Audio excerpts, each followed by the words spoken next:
Upgrades.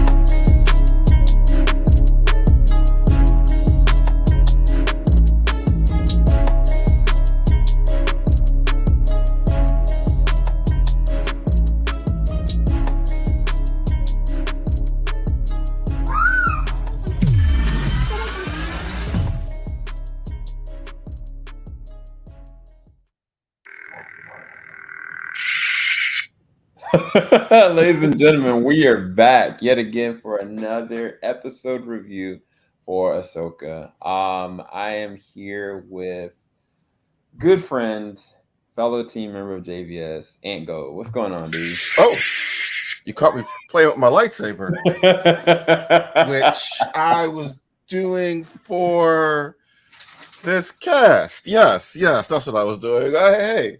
They say, "Oh yeah, you got one too." All right. You gotta keep it on the low. That's all. That's the biggest thing. Gotcha. Yeah, so we're about to go ahead and slice and dice this. No pun intended. Hopefully you guys are ready. If you haven't seen the episode yet, please go and check it out, and then we'll kind of be talking about some spoileristic things. We're not going to go into huge details with a lot of them, but we will be kind of breaking this down. So this episode has Sabine and Ahsoka starting out the front of the episode, kind of getting Sabine in a point of starting her training again.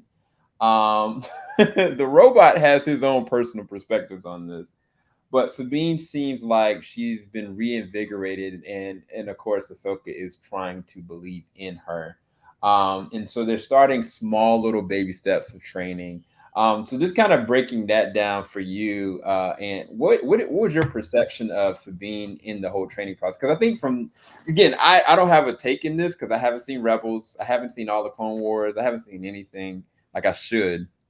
So for you, I know you said something about Sabine and transitioning her to a Jedi, whether or not that's going to happen, whether or not it should happen. I know you have some trepidations with that, but in terms of this opening sequence of kind of getting her reacclimated, what was your take on that? And also, I think it's very interesting because it seems like the robot is very divided to what Ahsoka and Sabine are trying to do. So, what was your take on that? Okay, so I'm gonna try to not rant, but we're gonna go with that. So on one part, I'm talking about what I liked about it, right? I think it's cool whenever we add lore to how Jedi were trained, and the robot that played by David Tennant, I always mess up his name. I think it's Hugh Hung.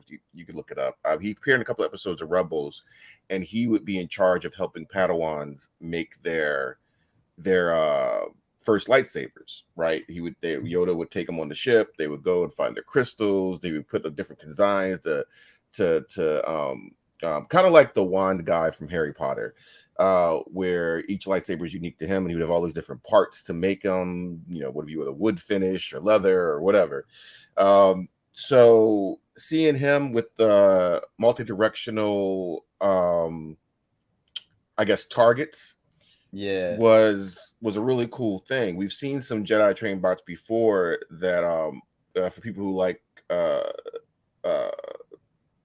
the Force Unleashed game series, he had a training robot that apparently learned all the styles. But this was cool to see the angles, directions, and everything else, because the way the Jedi were written or depicted in the movies was every strike was a killing strike, or every strike was precise.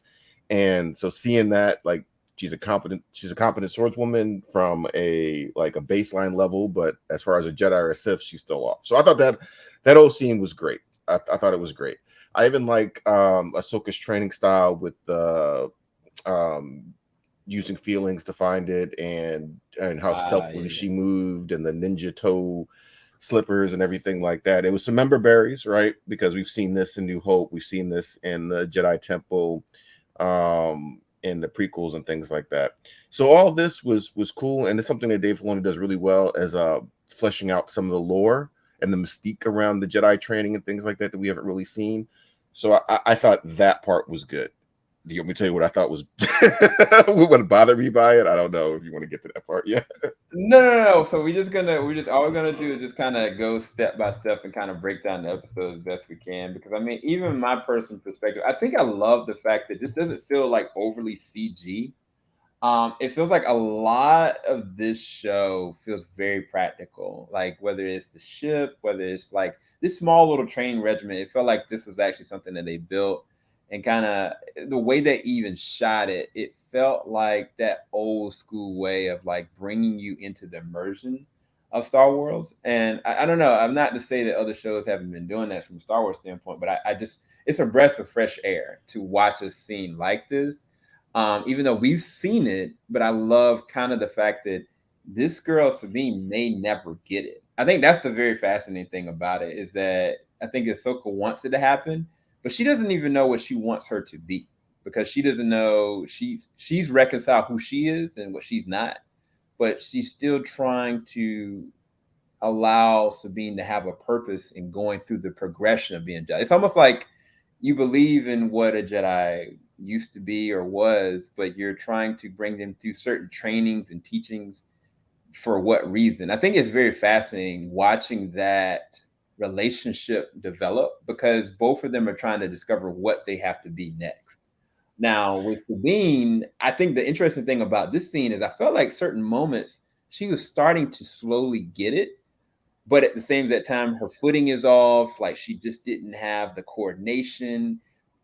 She's got good hand-to-hand combat muscle memory, but like I think it's like a part of her brain's got to be turned off in order for that to work.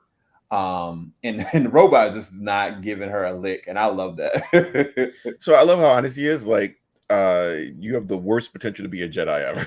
Like, and I like that about it. I also like that this was a really good use of space, and it seemed like a lived in space. If this is a Jedi ship might have a training area, but it's a spaceship, so you're going to use not a huge spaceship either, but you're going to use spaces for multi functions.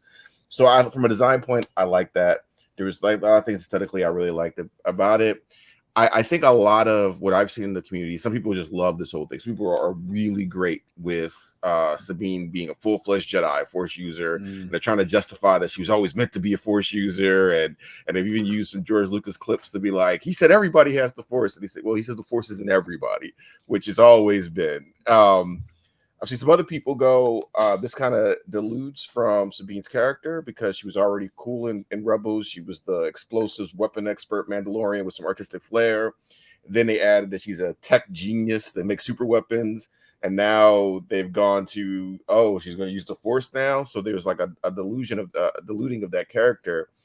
And I've seen some really great discussions online where it was like, also, this is again a story that we've skipped because you want to get to the end of a training, where we didn't see Ahsoka and her had no real bond in the series. Like in the Rebel series, there was none of this teacher stuff. Really? No, there was no hint. She got trained to use the dark saber, kind of like Mando has at one point by Freddie Prinze Jr.'s character Kanan, but never displaying the Force. This whole Padawan thing was not in the show at all, so it's kind of come out of nowhere.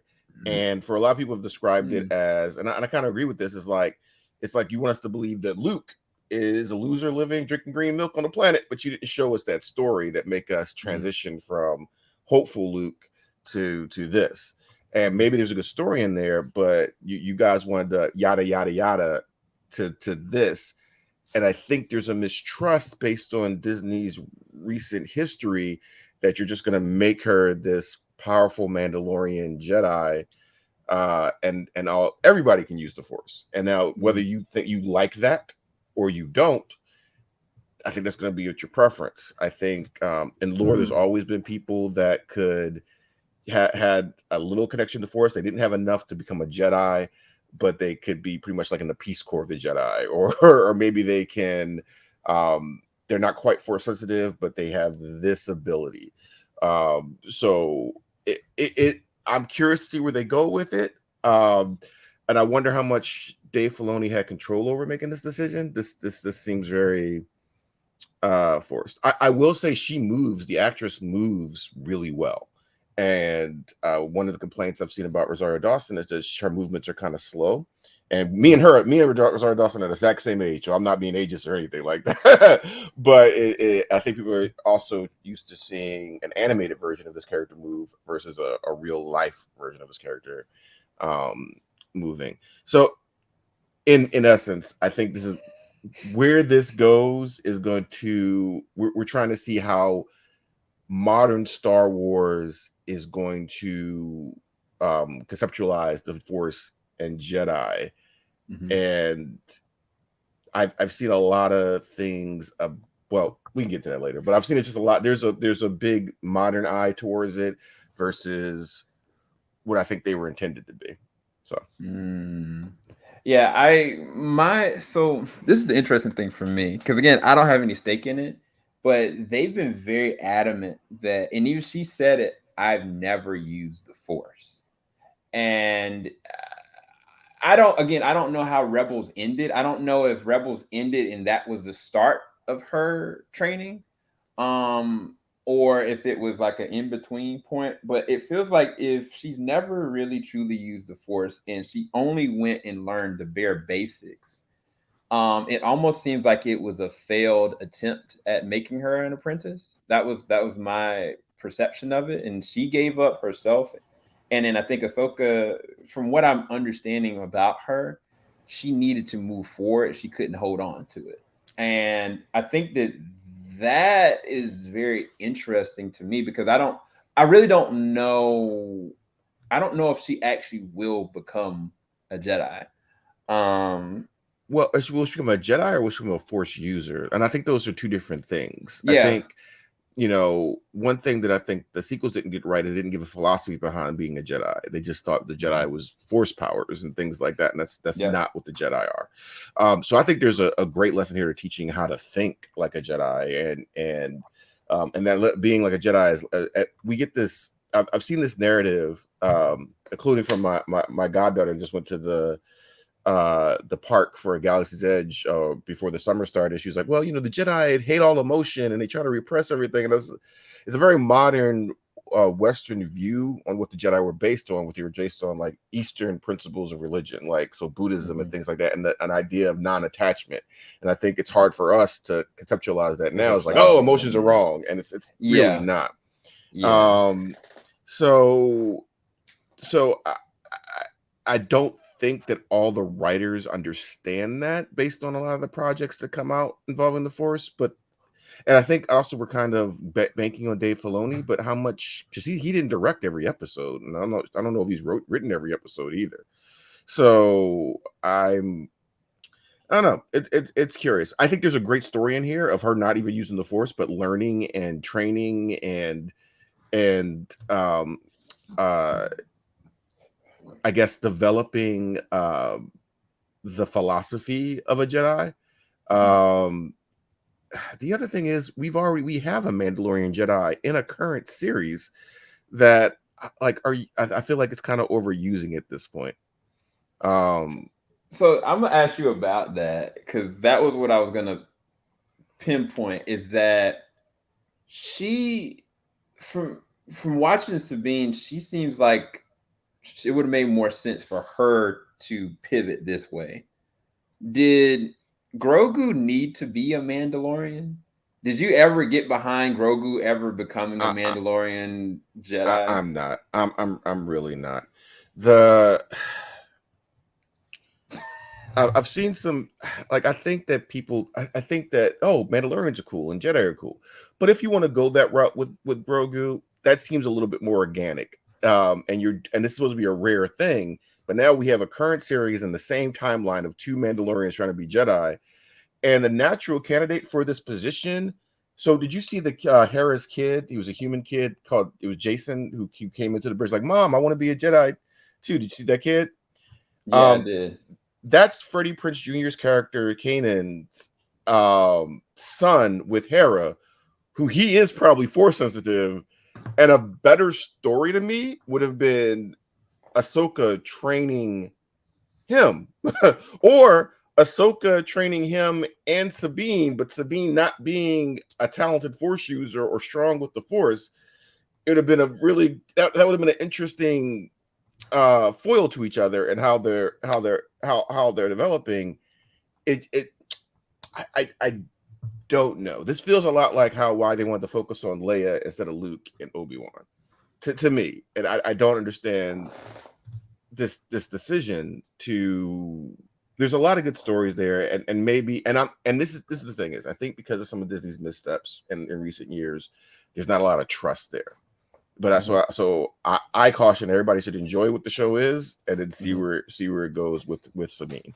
Yeah, and I'll say it like this: some people have kind of been very vocal online that I don't know, they had issues with the third episode.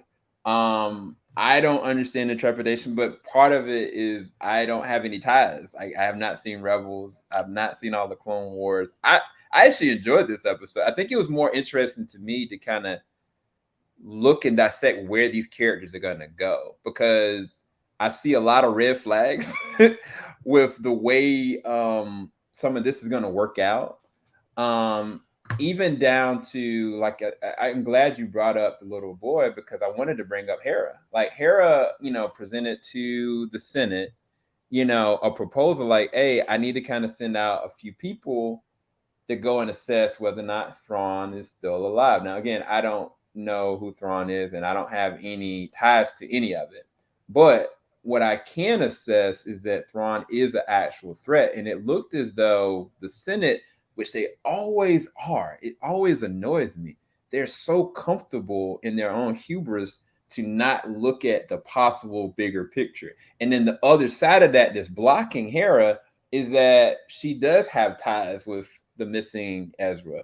Like, she could have kind of pivoted and said, look, I personally believe that Ezra may be dead, but what I don't want is that this possible threat to be an issue. She couldn't get her emotions out of it, and so nothing got resolved. And so that whole conversation, I felt like it was a power play from certain key Senate members. There was one dude, it was a straight up douchebag. The guy on the right. Yeah, and they're playing him so it's it's too mustache to be honest. twirling. It was a mustache twirling kind of thing. And then you had the two senators to the left that were just being ignorant because they're rich. But again, I just say that this always tends to happen with Star Wars, where you got the Senate so comfortable and there's certain like little snakes there. And then the good guys that are trying to push the flag, but I mean, I'm like, you're a general, bro. Like, just dial it back just and go. Say, right. Just go and come and come. This is the thing is that they're also clearly since season 3 of Mandalorian, maybe 2, they're trying to use this Dave Filoni verse to make the sequels make sense, because the First Order doesn't make any sense in the story. And I've heard people say this is like real life of governments like neglecting things and incorporating. It's not. You wouldn't decommission your fleet if you knew there was a hostile entity still active, right? That wouldn't make any sense. So they have to make the Republic dumb in a way to, and like re-education centers that was in that one episode of Mandalorian season 3 where they were like brainwashing like not turncoats, converts from the Empire to like it was a lot of weird stuff. But to justify the sequels, you have to make the New Republic dumb, pretty much. It's kind of like in Game of Thrones when they didn't have any more books to go off, and they had to write Tyrion, and they just had to write him dumb because they had plans just had not to work because they couldn't figure a way to do it in a clever way. I think what I've seen a lot of people say is that this episode was pointless. Like nothing happened in this episode, and when I think of it that way, I feel like with no context of Rebels, and if you didn't read the EU of Heir to the Empire, where Thrawn shows up, is written for the first time in those series of books, and he's written great. I feel like Thrawn should have showed up. Like I feel like this playing up the story. I think it's too slow for people. And if you don't have a connection to these Rebels characters who aren't really even acting like the Rebels characters, that you don't care. Mm-hmm. You don't care. And I can't. This is for me. I don't know, since you don't have any connection to these characters. Are these characters compelling to you besides that you know they're main characters from another story? So again, I've never seen Sabine, but I'm actually very intrigued to see what she becomes. What about Um, Hera and Chopper and Jason I and mean, honestly, with the Hera character, I felt like that whole interaction, she played her card too wide. Um, I do think what's going to happen is that the Senate is gonna it's gonna deconstruct itself. Like, I mean, it's obviously gonna break down. It's just yeah? gonna be interesting to see how she's gonna protect them from themselves.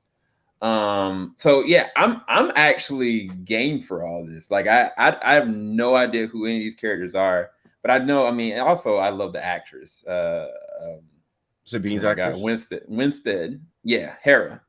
Oh, Um, Hera's yeah, actress. yeah. She's a great actress, and I think that Oh, like they're gonna do some very interesting things with her as a character in general, just because of how good of actress. But I think she's fine. I think all the actors are great. Like I'm not knocking out any of the actors. I think they're doing a great job with what they're given. I I just feel like there's some dialogue stuff that could be a little different. I feel like um I don't know. I'm not knocking it. I don't We don't know where it's going. I think that the biggest thing is this pacing kind of throws you off of it. And yeah, yeah, yeah, I'll say this at the end of the. Hold on, let me find a picture. Where is it? Because this, believe it or not, is the end of the episode. Where is it? Right here. So this is the end of the episode, right? And I was like, wait, what the heck? This is the end of the episode. yeah, And I yeah. think the weird thing is when you're watching shows like, I don't know, special ops line that's like an hour long, that you get like boom, boom, boom every single second. Like, it's not to say that this is slow, but I felt like at the end of this episode, it just kind of stopped.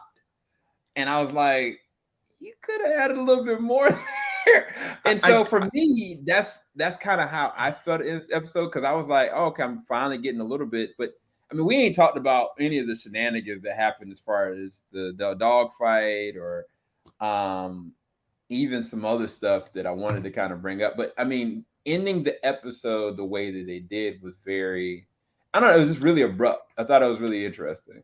they've seemed to take it.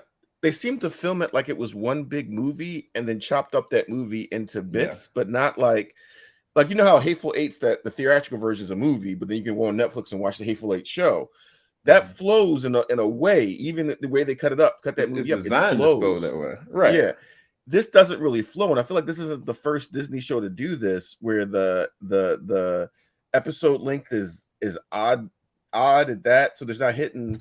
Like you watch the what was the House of the Dragon, the episodes have a beat to it, and you can get into that beat, and then even the ending's like, and this is the ending, and we're transitioning this is every episode of this is more like somebody hit the DJ stand and the record's going come back when it comes back on.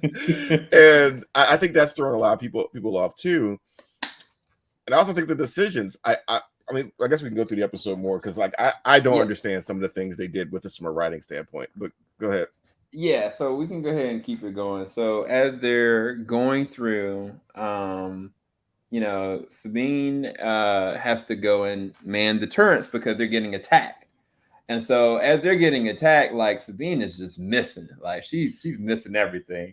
And I was like, I'm actually glad that she missed, because if they had just kind of had, she all of a sudden started like randomly getting it and started using like force sensitivity, I would have like called BS on that. So I'm glad that she didn't.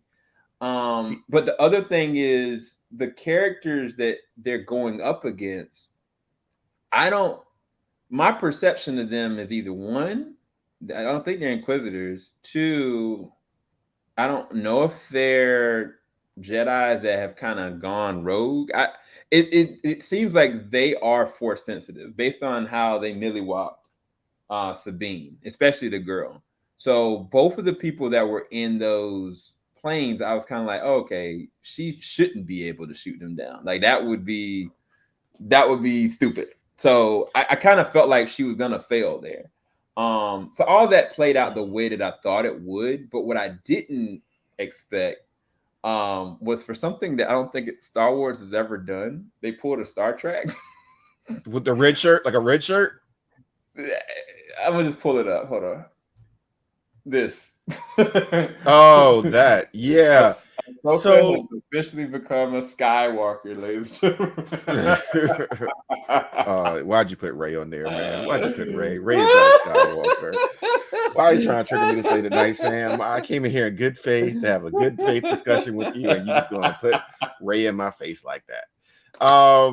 So historically, being a Force user, like a Force user versus like piloting versus Hera or Han, that's probably the most even playing field you're gonna get, right? Just because you're a Force sensitive doesn't mean you're gonna be a good pilot. Right. Yeah. So there was a chance there, but to me, the turret scene, that's where Sabine should shine. She is trained on weapons and turrets and things like that. Like Sabine might not be able to get the Force thing, and I love that she's failing at that, quote unquote failing. But when she gets to the weapons, that's where she should be shining. Like like her, she's a trained, a classically, if you say, trained Mandalorian from a noble house who's weapons expert of all variety of weapons.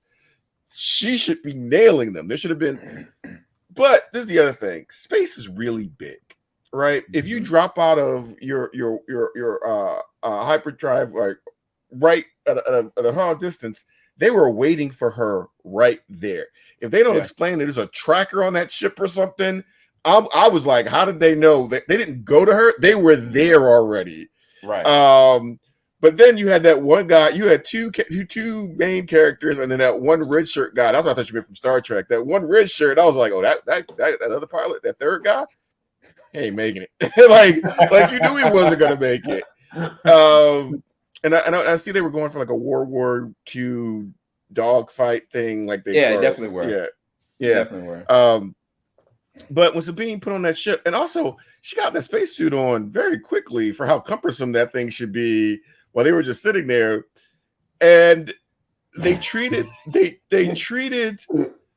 I'm sure on paper that scene probably sounded awesome, right? I'm sure on paper they were like, she's gonna walk out with her lightsaber and she's gonna deflect the ship and all these things like that, like, and it's gonna be cool. And it just didn't flow again very well for me. And also, it's spaceships. They could have just hovered there and shot at her. They didn't have to do flybys. Like, there was no need to do the flyby. I don't know. And then why are you getting close to her? Like, she has a melee weapon and you have a ship with range weapons. Why are you buzzing the ship? Like, I don't know. What did that? I did not get any tension from this scene or this dogfight or the dog chase that followed. Like, what did you get from it? So the dogfight itself felt like one of the old school, like you said, World War II, or even like the old school, like 90s, like dogfights. That's what it felt like. Even the way they practically shot it, like it felt like down to like the practical ship and everything. Like I didn't have any problem with it because I knew they were going for the nostalgia pitch with it.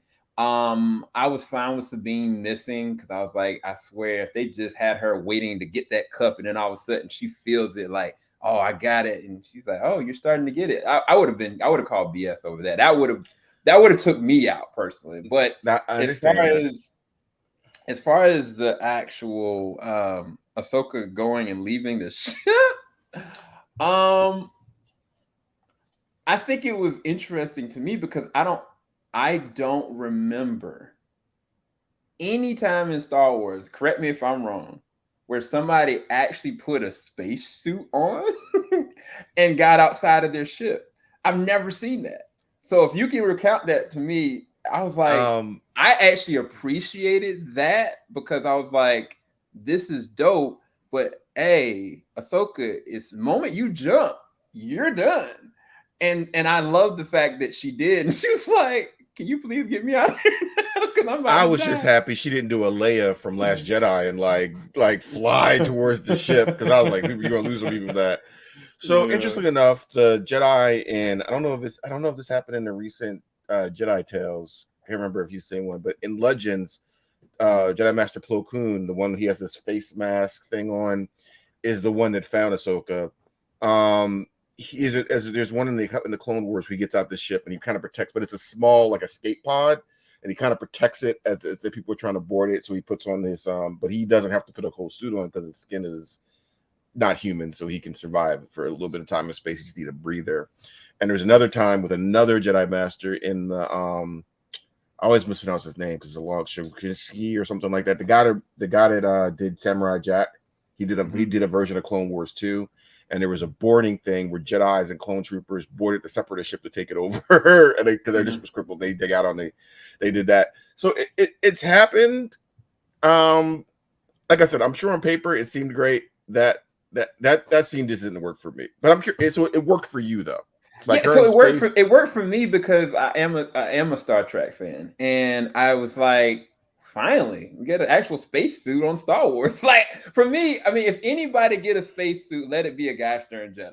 Now, in my head, I would have been like, yo, it would have been a lot more cooler if she kind of just like deflected, some things instead of using her lightsabers to try. Because realistically, to your point, they could have just stopped and just opened fire continuously. But Went on a different plane and shot down, or the other one shot up, and like she's not flying, she's not jumping to the other wing or anything. So. Right. So it was two of them. And I was kind of like, this is the weirder thing. This is the weirder thing that I thought about that scene. I felt like only one of them was really firing on her, because the other dude, he was missing shots. And I'm calling this man out right here. I don't know what his name is or what he's doing, but So my his man name is T. Morok something. I looked this up because his name is. Sorry, not George Point. Let me look up his name. No. I'm just saying that I'm like, dog, you could have got on the other side of this. And this is the weird thing about this character, in my personal opinion. I feel like every time he's gotten into a fight, he or she's gotten into a fight, they've held back every single time. Like, even when there was an altercation with Ahsoka, I was like, dude, like, what are you really doing? And so I don't know. I was going to ask your opinion because it seems like there's a poll going around. Some people are thinking that this is a secret character. And every time we do this with these Disney Plus shows, we always get let down. We always get let down. It's never been a point where we're like, oh, wow, I wonder where it's going to be. And I mean, it could be, I don't know. Again, I haven't seen Rebels. A lot of people saying it could be Ezra. He's been brainwashed. It may be. I don't know. Then somebody said it's the Star Killer. Now, I've played The Force Awakens. I played both Force Awakens and I loved them. And what was my man Sam Witwick? I think he's voicing somebody in this, but that doesn't mean that he's voicing this character. But I'm not gonna put my eggs in that basket for them to be like, oh yeah, the Star Killer's just randomly working with these cohorts, and you got one Padawan of Darth Vader and the other Padawan of Anakin Skywalker. I'm not gonna put those eggs in that basket. I'm more inclined to believe it could be Ezra, or it's absolutely nobody and the dude dies next episode. But I do think that every time he's been on scene, like when there's been moments of him showing up, he ain't done it, bro. Like I was like, I would tell this dude to stand down because he's not doing anything. He's not. I mean, what is he contributing to any of this? He's not done anything. I think it's Ezra. I think because his name, I looked it up. It's like Morok or something like that. It's some. I just looked at this like a week ago, but it's some kind of like Norse wolf legend or name or something like that.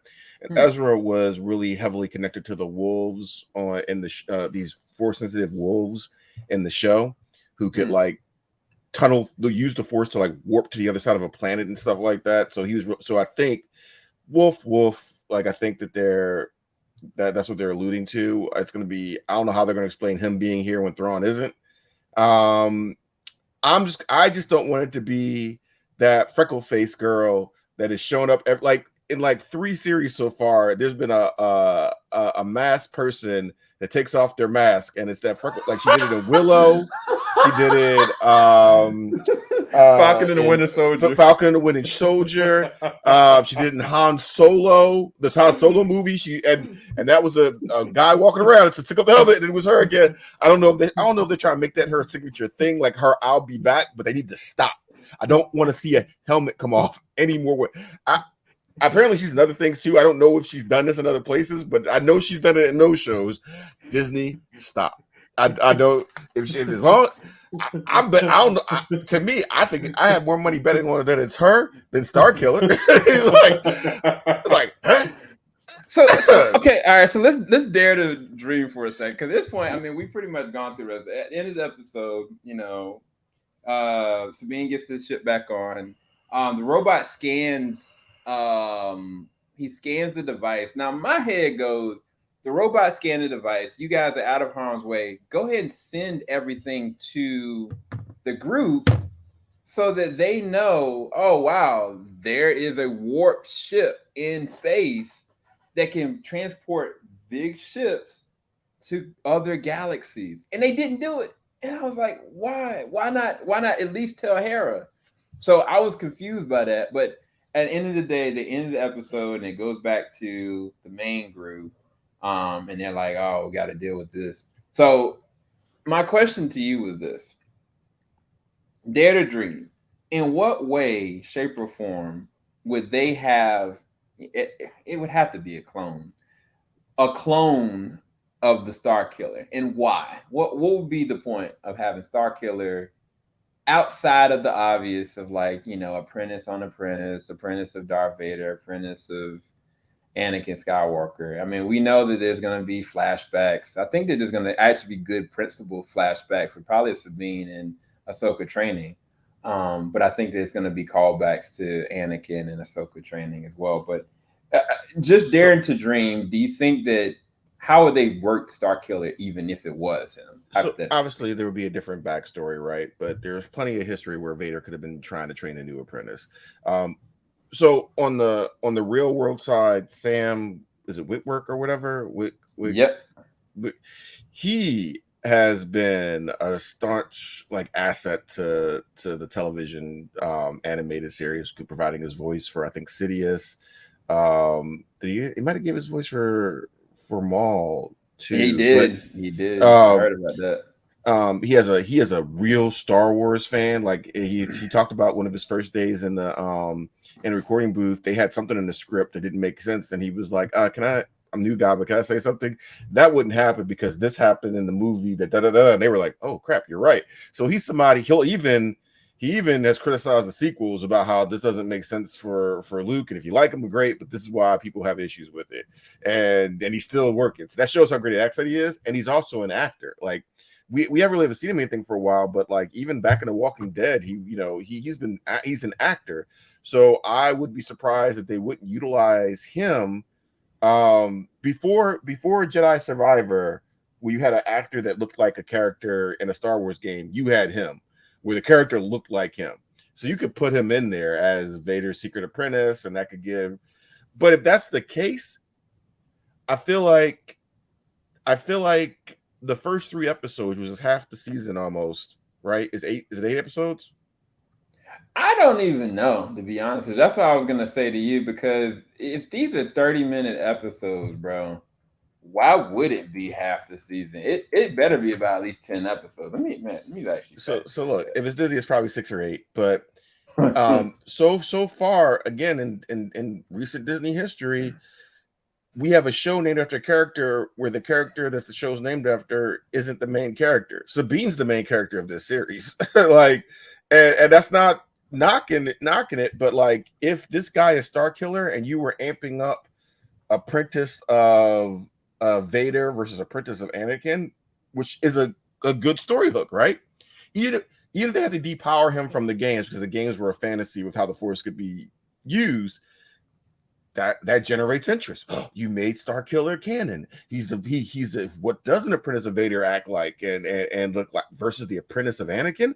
That's a good story. But you haven't built that story. Does that make sense? You have, and for people who don't know who Thrawn or Ezra are, you haven't really built their story either. Where I saw the reviewer Grace, she had said that I wish they had another story with doing whatever Ezra and Thrawn are doing, so that we could follow and know who those characters are. Because now when they come back, if you're not a book reader from the old EU or a Clone Wars Rebels watcher, you don't. I mean, You're well, not gonna know Rebels who they watcher, are. you don't know who these are. You keep saying his name, but he's not a. You haven't built anything up for him. You know what I mean? You don't know anything about him, and I think that's a mistake. Where and you could do this. You could dedicate this time to Sabine if you were giving us an hour episode every single time they dropped, and you had time to do all this stuff. Yeah. Yeah, I'll piggyback on that because the truth of the matter is, again, you guys, I don't know who Thrawn is.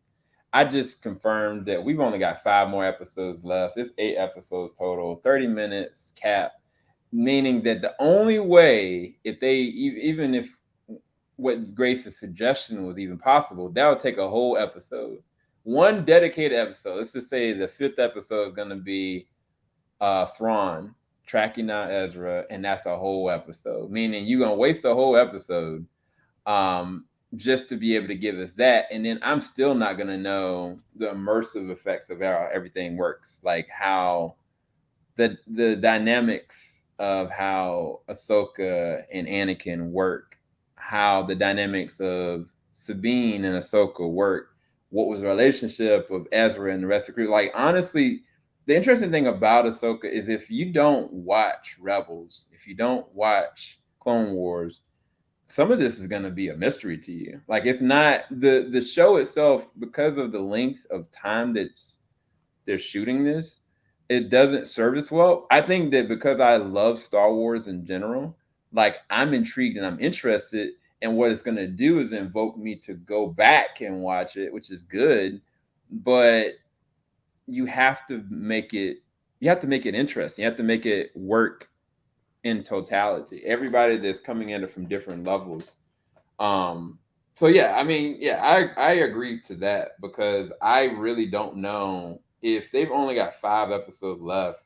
Even if if they added Star Killer to this, it may cause more damage than good because Star Killer in and of himself could be its own series. Like if anything, the end of this episode, like you reveal like Ezra is actually dead, but Star Killer is something else, and then he gets his own series. Like it shouldn't. That's the only way that would work because you have to make Thrawn's entrance be something legendary. Because me as an outside character doesn't know.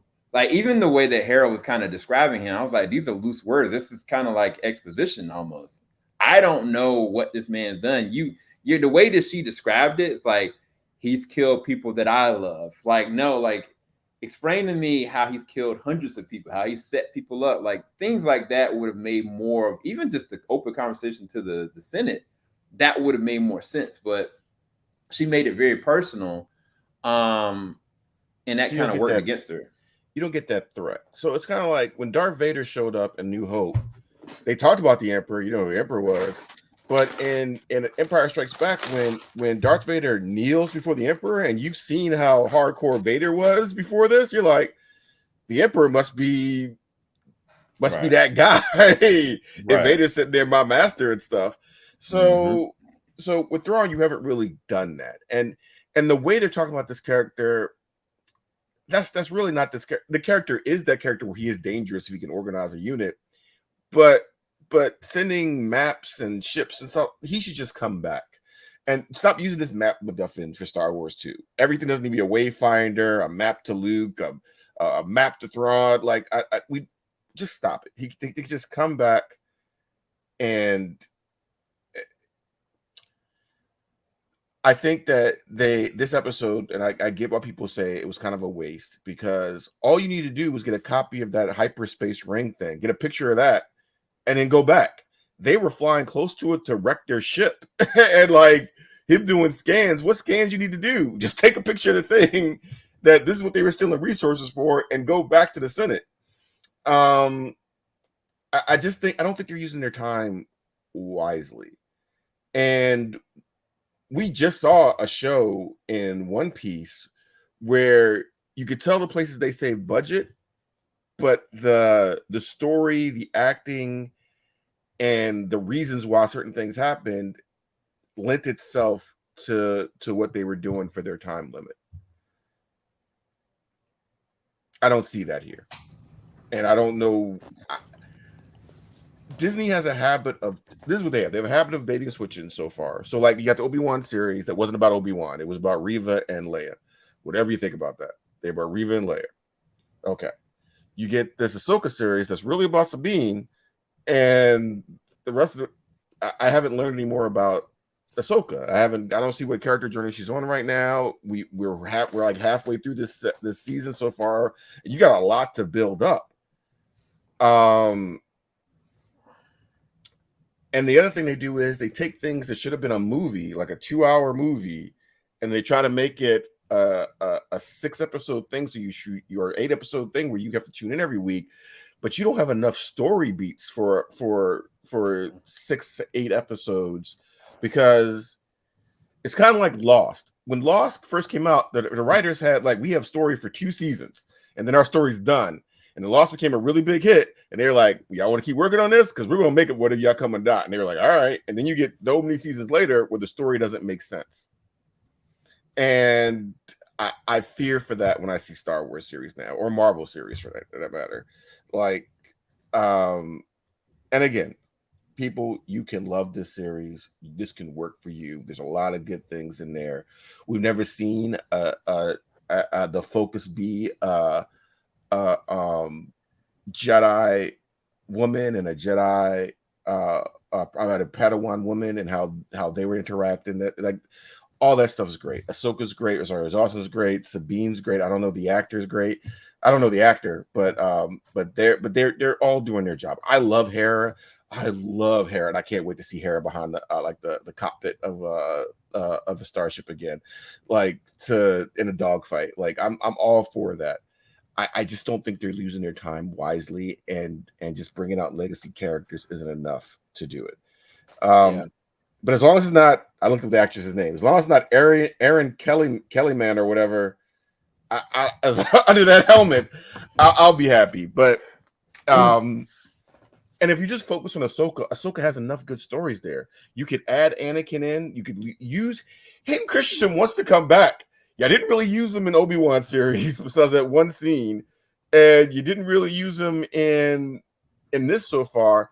Make it about him, and he could use Anakin's Force skills to be like, yeah, I have another apprentice out there. Like, have him hint to, like, his shame. He tried to. So in Clone Wars. In Clone Wars, Ahsoka leaves the Jedi Temple, right? It was Dave Filoni's way of saving her from Order 66, but they did a really good episode to how she really got saved. But Dave Filoni doesn't want Ahsoka to die. Then Ahsoka kind of died at the hands of Darth Vader in Rebels, but Dave Filoni didn't want her to die, so they did a time travel shenanigans to save her again. But one of her guilts is she thinks if she stayed with Anakin, he wouldn't have fallen to Darth Vader, right? That's one of her core like hurts, that she thinks if she stayed with Anakin, didn't leave him, he wouldn't have turned to Darth Vader. I think seeing Vader miss his apprentice and try to replicate her on the other side of his life with Starkiller could have been a really good story. So, and see, this is why I need to go and watch Rebels. So, explain to me how, when Luke became a Jedi, why didn't Ahsoka come to his aid? So, there's lots of memes about that. If you look up memes about that, there's even one from Dwight saying, I will cheer from the sidelines, but I will not help him at all. To the fifth, I'll even watch him die. So there's some theories about that. The fact where at the time shenanigans happened, that Ahsoka was just trying to stay out of the time, the major events, so she didn't influence anything, which I don't really buy. It doesn't make sense. I haven't really seen an official explanation, but it doesn't make sense. It also doesn't make sense why Luke's not here. They're adapting Heir to the Empire, which Luke is a big part of. Mm-hmm. Why are you getting Sabine facing 2 Force users when you have the guy that beat Vader Right. chilling on a planet somewhere. Bring him on. And Or like, she could just take Sabine there to make sure she's properly trained so she can figure out the rest of it. Because, in all honesty, if she really wants to invoke the baseline principles, they should be working with her together. But and anyway, Disney. maybe I shouldn't go that route. No. But this the thing is, when Luke came back in the Mandalorian season 2, it trended. Like it was trending. Mm-hmm. Ahsoka hasn't trended. Like the best thing that's trended was the sword stab that she survived, the lightsaber stab that she survived. Um, Luke's a popular character. Luke is a loved character. Bring him into this story somehow, or make it make sense why he's not in this story. Make Ahsoka say, "I don't want all the Jedi in one place. It's just me and Luke. And if I die, if we die together, then that's it." Or whatever. But make it make sense. There's a theory going around that they might be doing a thing where Sabine and Ahsoka go to another galaxy and they start the Jedi there, but it's a successful version where Luke's version failed. I don't know how that's going to go over if that happens. But it sounds like they're just trying to do everything they can to avoid Skywalker yet again. But the unfortunate fact is Skywalker is literally a part of, like, it's kind of like you can't erase the DNA. I mean, no matter how Yeah, many times you reproduce, like, it's still a part of the DNA because she was trained by Anakin. Anakin had a son who's Luke yeah, Skywalker, and he's and prominent in this time. And you can have stories about being a Jedi, and it's fine, but you got to make it make sense. And I think they were afraid of Luke. I saw that a writer said that they couldn't write a scene where Luke didn't overshadow the other characters in the sequels. That's fine. Have him overshadow the other characters and then pass the baton.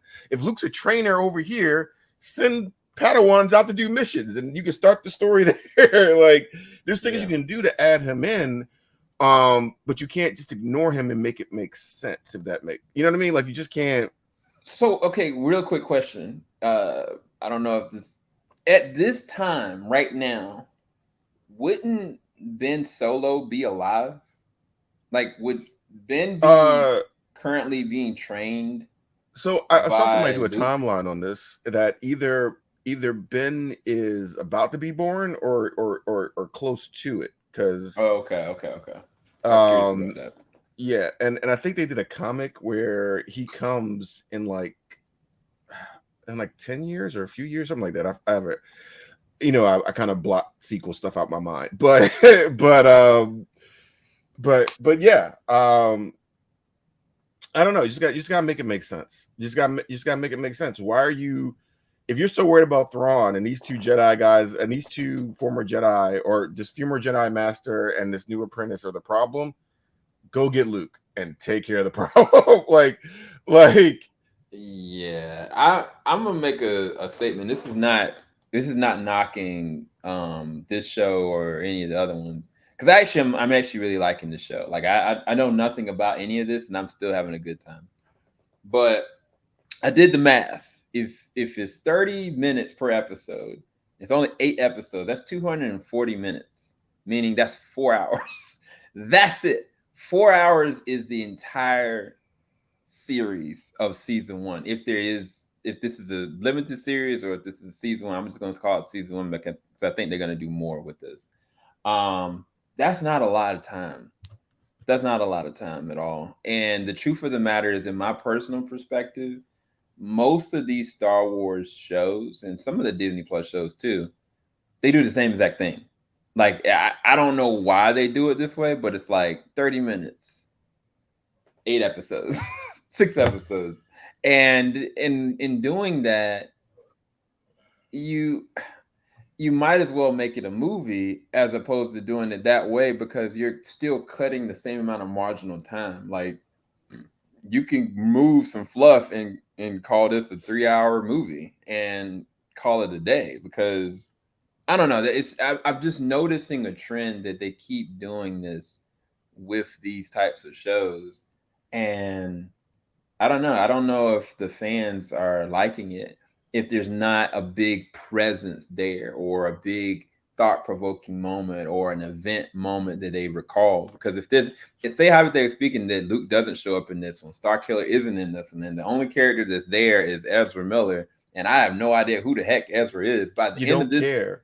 By the end of this season, the only big thing that I know that I can guess right now, you can record me, is there's gonna be a dope, lightsaber fight. There's gonna be some random surprise, which is probably Ezra's still alive or brainwashed. They're gonna show Thrawn.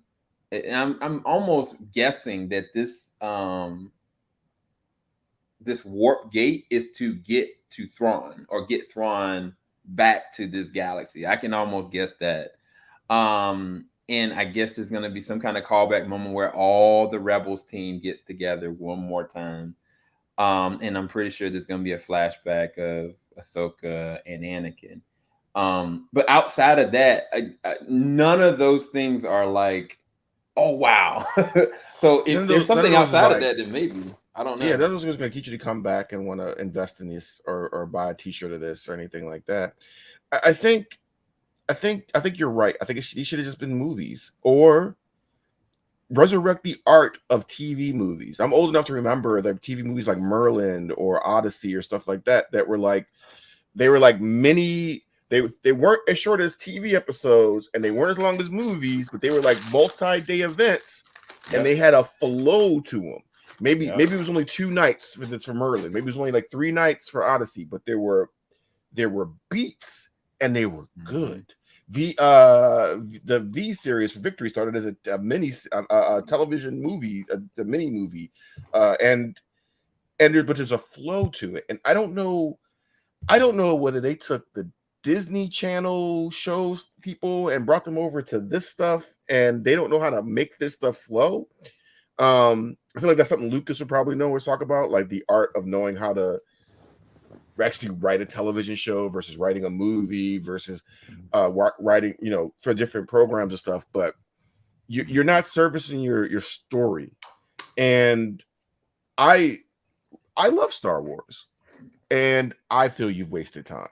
Like I feel you've wasted time, and if you can't competently build this world, you got to break these stories up. You got to say, this is too much. Let's focus on Ahsoka and Sabine doing this. Let's show them getting a relationship together.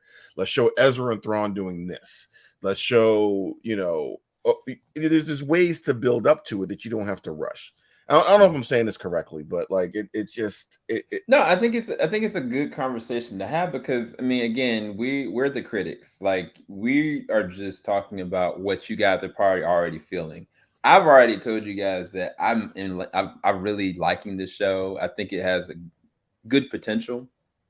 But I have to call a spade when I see it. I have to talk about things that they can add to this to make it refinedly better. And I think that the start of this could have just been hour-long episodes for eight episodes. That's 8 hours that you can tell like a really good, flushed out story that isn't even, because the thing is, to his point, he's seen Rebels and he's seen what they've done with Ahsoka, but this show isn't catering to Ahsoka's mental or emotional psyche. I'll say personally that I think that Obi-Wan did a better job of dealing with, even though Obi-Wan had, of course, Leia and other characters, but I spent more time dealing with what Obi-Wan was dealing with emotionally than this. I don't know what Ahsoka's thinking about. I know that she is torn, but I don't see a real conflict that she's battling inside. Let me ask you this. What's her personality? So that's the weird thing. I'm going off of what I've seen from Tales of the Jedi or small little snippets here or there. I really don't know how she feels. I think the robot kind of evokes like a lot of emotions out of certain characters, which I love the robot. Because when he started kind of being like, yeah, y'all, this, and David Tennant is amazing. She looked at him like, and I was like, oh, she gonna say something. She kind of just stopped. And I was like, oh man, you could have got a good conversation on that.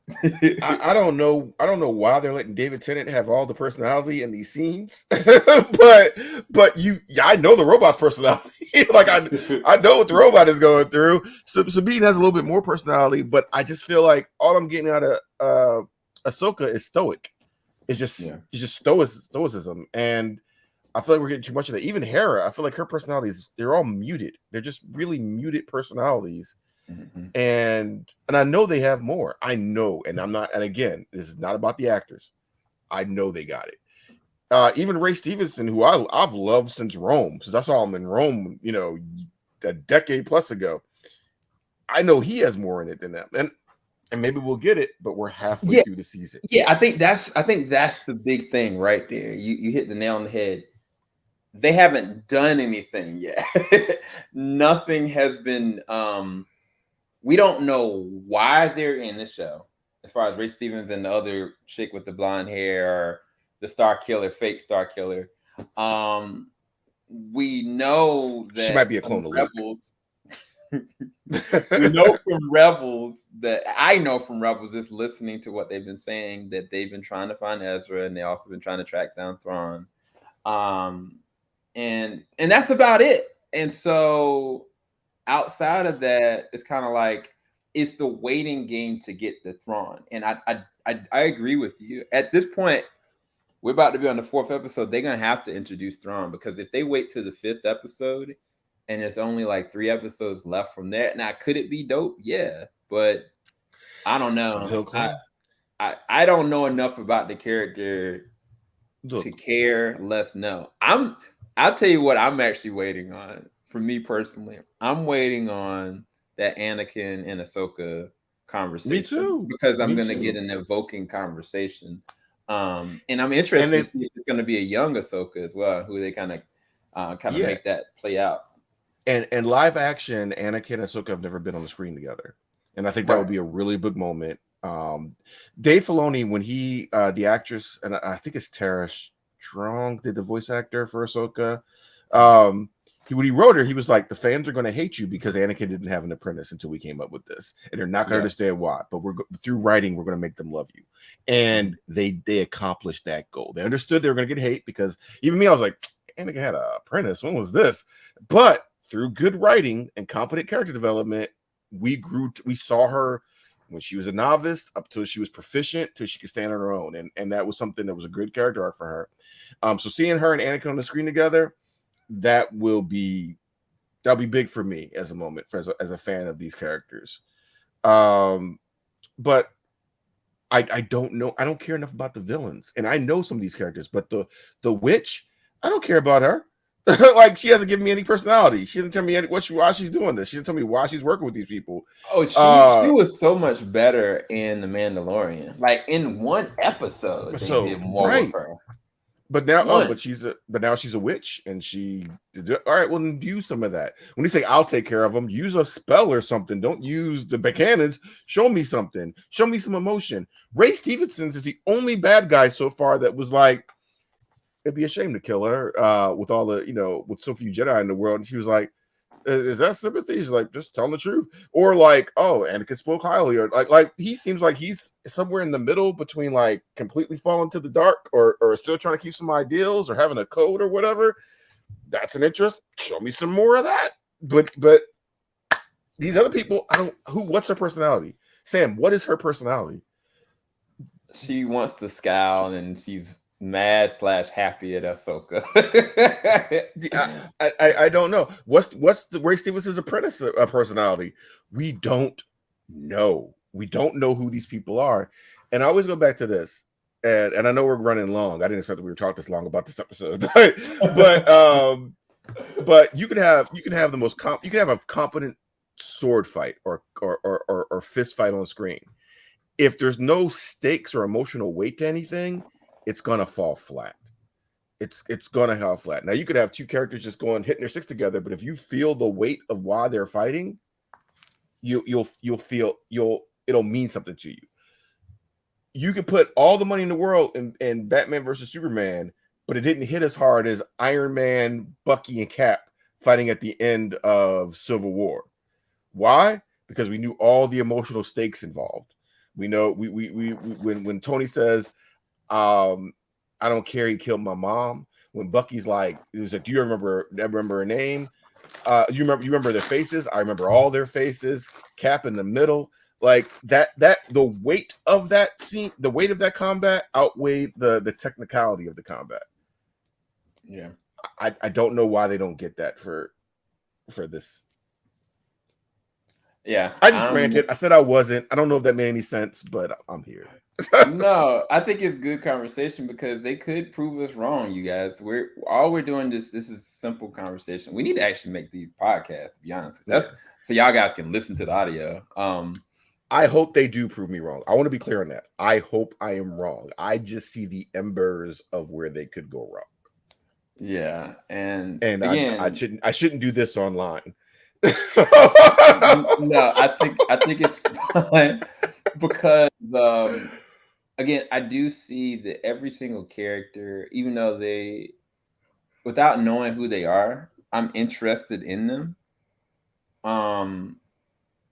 But I also see they all have like cracks in their armor. I see red flags with a lot of different characters, and I'm curious to see how the dark side is going to exploit all that, or if it will, if they're just going to break. I'm just really curious to see kind of how this all goes, because yeah.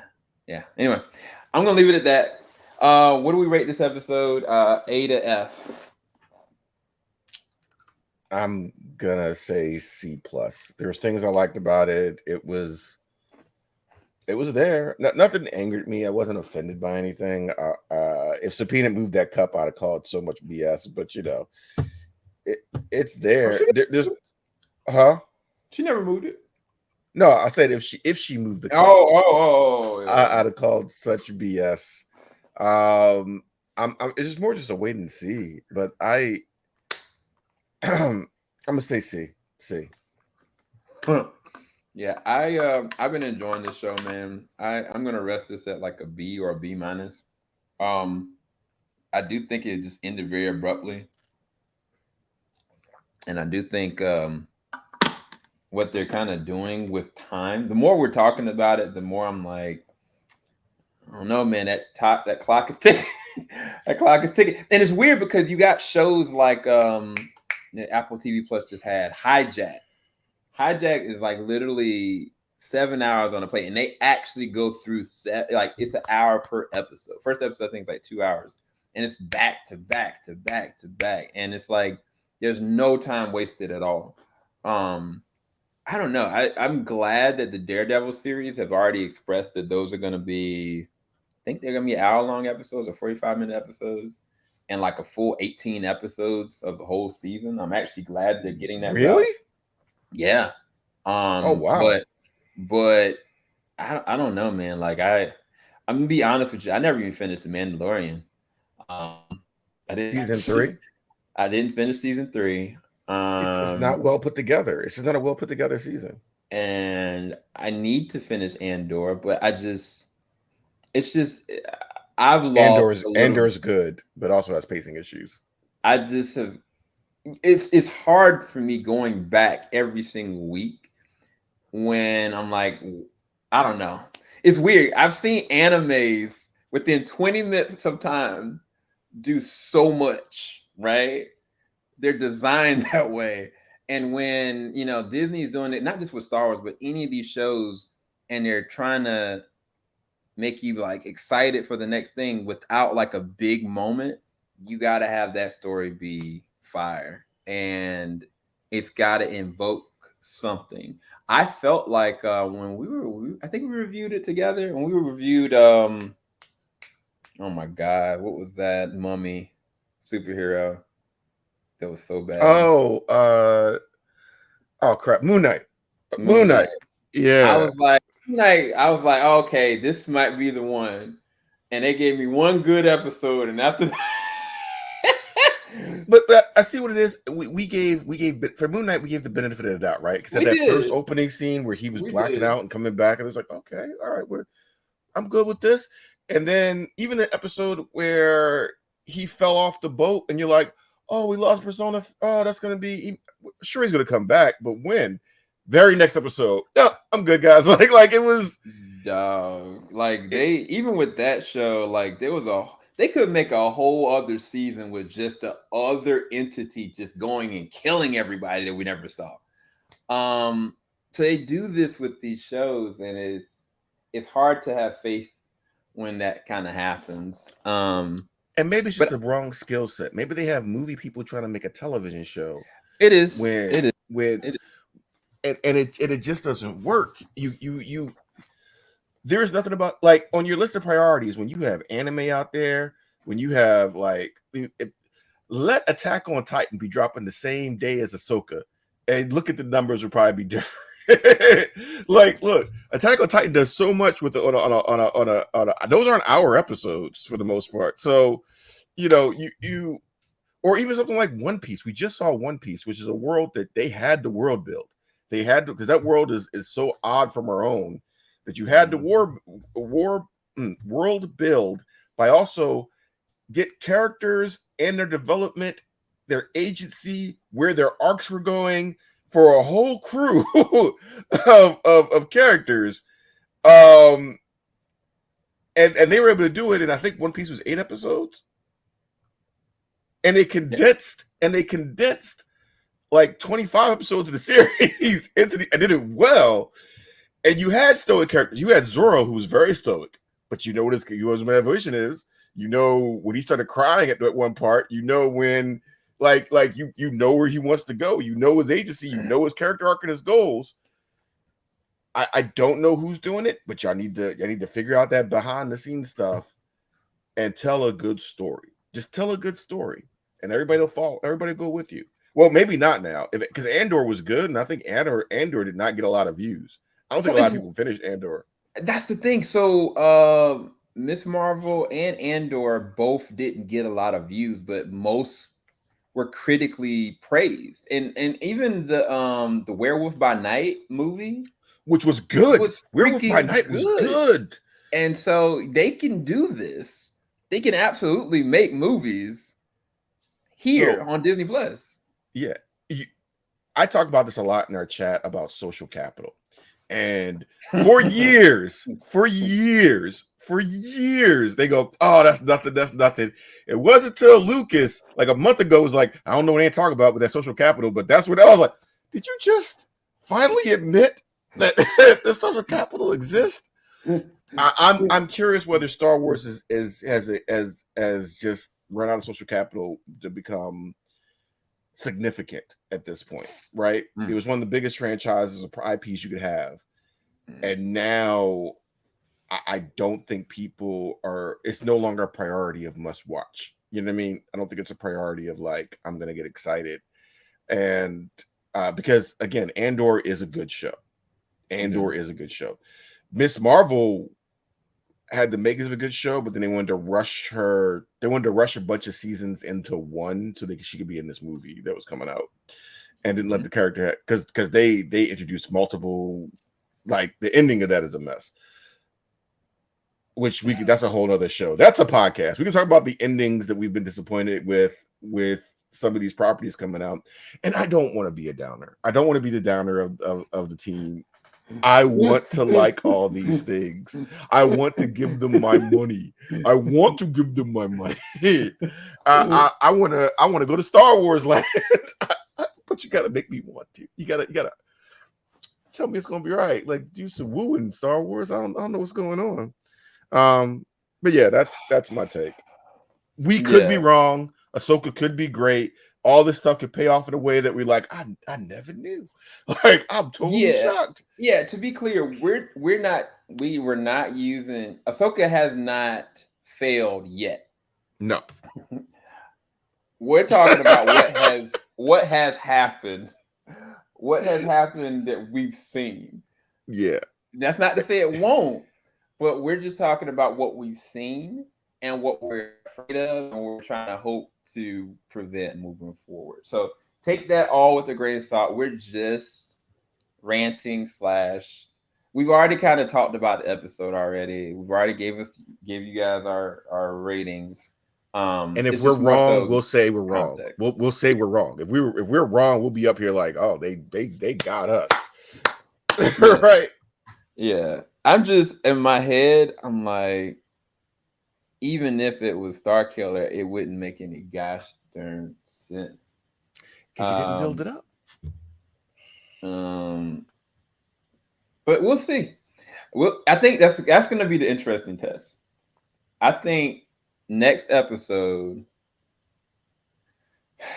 we're going to get a flashback, and by the end of the next episode we're going to get Thrawn.